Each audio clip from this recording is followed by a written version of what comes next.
মাত্র 1 মিনিটে আপনার জমির কাগজ বের করতে পারবেন মোবাইল দিয়ে। তো কিভাবে করবেন চলুন আপনাদেরকে দেখিয়ে দেই।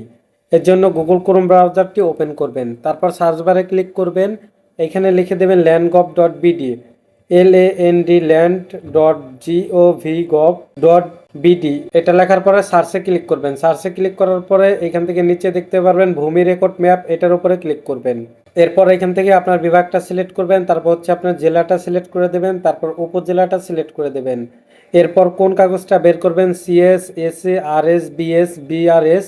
সো আমি এখান থেকে আরএস সিলেক্ট করে দিলাম। তারপর হচ্ছে এখান থেকে আপনার মৌজাটা এখান থেকে সিলেক্ট করে দেবেন। আমি এখান থেকে মৌজাটা সিলেক্ট করে দিচ্ছি। এরপর আপনার খতিয়ান নাম্বার দিয়ে আপনার জমি বের করতে পারবেন এবং কি দাগ নাম্বার দিয়েও জমি বের করতে পারবেন। সো খতিয়ান নাম্বার যদি মনে থাকে তাহলে এখান থেকে খতিয়ান নাম্বারটি দিয়ে সার্চ দেবেন। সার্চ দেওয়ার পরে যে নামটা আসবে এই নামের উপরে দুইটা টাচ করবেন, দুইটা ক্লিক করলে এখান থেকে আপনার জমির কাগজটা দেখতে পারবেন। এইখান থেকে ঝুড়িতে রাখুন, এটার উপরে ক্লিক করে আপনারা এই জমির কাগজটা বের করতে পারবেন। সেটা নিয়ে আমার লং ভিডিও দেওয়া আছে, আপনারা চাইলে দেখে আসতে পারেন।